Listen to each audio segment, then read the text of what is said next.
Welcome to show 13 of HipMojo. I'm your host, Ashkan Karbas-Fushan. And I'm CT Moore. And this week we're going to be talking about a whole bunch of things. Women in tech. Or the lack thereof. The lack thereof.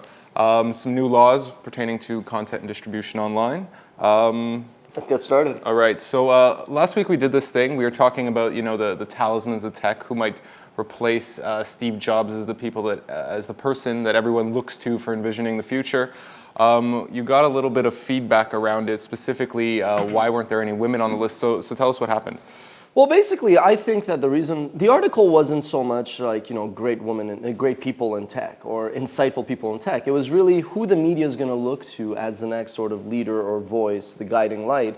And I actually think that, let's not kid ourselves. Society is both racist and sexist, and the media captures that actually quite well. I think there's a double standard, both for and against women. Sometimes a conference planner or a magazine publisher will put a woman on the cover, even if it's like a business publishing company, just because it suits their interest. And then other times, if a woman does something, she will never be forgiven, whereas a man will just be given the carte blanche to go on. And there's plenty of examples. Carol Bartz, unfairly vilified. Carly Fiorina, Meg Whitman. I'm not saying these people have not made mistakes, but the kind of mistakes they did, if they were a man, it would be like forgotten. But because they're women, it's like, oh my God, this crazy-ass person should never, be given the keys to a boardroom again. And I think that there's a double standard. And I was actually very open about that. And the point of my article was, let's be candid. It's like the affirmative action thing. Either, we should realize that women's accomplishments should be amplified tenfold to account for that sexism, which I think is wrong, or we should measure everyone's accomplishments evenly and not give preferential treatment. So the point was, I don't think that any member of the media is going to really think that a woman would be the next talisman, because there might be a woman number 52, but there would be probably 50 men before her, which I know is not what you want to hear, but it's the truth.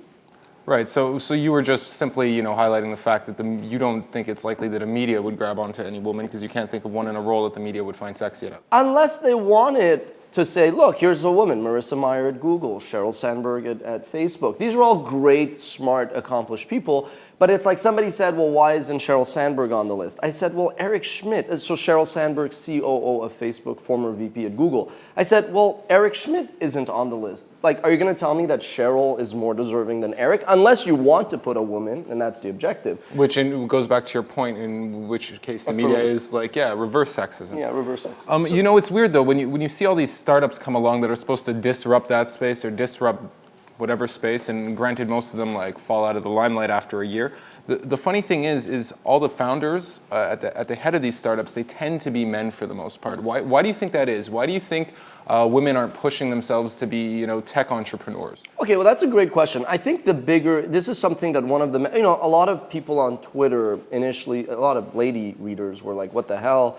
Ash is basically saying we're not worthy. And I said no, and I explained them. And then a lot of them came around, and I even did a follow-up explaining. And I think most of them were like, okay, he's not a sexist pig, basically. But one of the critiques, I think hit the nail on the head. And she said, she actually took the time to deconstruct the initial list. And she said most of the guys on this list are inventors or, programmers or whatever. And what she realized was that, there was a lack of women entrepreneurs. There was a lack of women sort of founders. That there's a lot of, and I understand this too, sometimes you want to bring in a woman caretaker because there's less ego involved, and sometimes there's more ego, but sometimes it's just about, getting a company from point A to point B, whereas there's a lack. Now, yesterday we heard that, who was it? Sheryl Sandberg, as well as someone else who I'm forgetting, which is a shame, and I'll mention it, but they basically backed this new this new organization that helps women become entrepreneurs. And I think that is the critical missing path. I think that initial risk-taking is very hard. I personally also think the generations have changed. Like 10 years ago when I got into new media, there wasn't that many women, especially in tech side. In marketing, that's why I go to marketing conferences. There's so many women, it's very varied, you get different perspectives and all that. But I think within the next generation, it won't even really be felt. There'll still be some lingering sexism and bias and prejudice, but it's really changing fast. But the point of this critique was that That's the last sort of mile that women have to address. You do need more entrepreneurs. And part of that, I think, is, only in San Francisco is risk-taking really, really valued, and more in New York too. Most places, people think you're crazy to start a company, and let's face it, women have this general personal development path that means that they eventually need to get married and have kids, which I know is like... Whether it's nature or nurture, for the most part, women tend to be more risk-adverse than men in Western society. But it's also because women eventually, I think, are, conditioned to think, I have to get married, I have to have kids. And you know what? Like, I started WatchMojo 6 years ago. Well, if 3 years ago, my wife, who sort of started the company with me, she had the opportunity to leave and go start having kids. And even though she's still involved and sometimes too much for my liking, I'm joking in the company, I just think it's impossible for a man and a woman to have the same expectation. And this is, I threw in all these Gloria Steinem quotes to sort of, not as a token, to disarm the audience. It was a bit, it was a little cheesy, but I was like, here, like get out of jail for free card. But the point is, you don't want women to start being men. It's great to be different. Women are different than men, and some aspects are better, some aspects are worse. But I just think that if women do want to have kids, I got news for you. Having a company is going to disrupt that plan.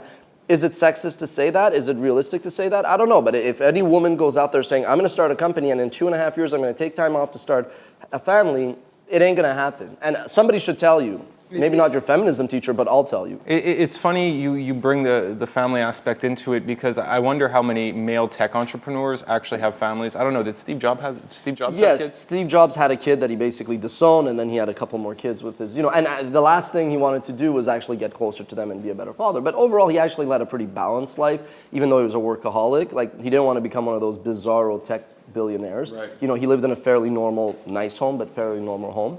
Listen, at the end of the day, there's 24 hours in a day, 7 days. You do have to pick and choose your battles. The line I would like to sort of close out, and then we go to the next segment, is a lot of people sacrifice their health, and health includes happiness and family and balance, for wealth. And then once they accumulate wealth, they spend it on trying to regain their health. Exactly, right? So I want to finish it on this point. Being an entrepreneur, it's not a 9-to-5 kind of gig. It's a full-on, total war, crazy thing. Women can do it sometimes better than men. Some men are suck at it.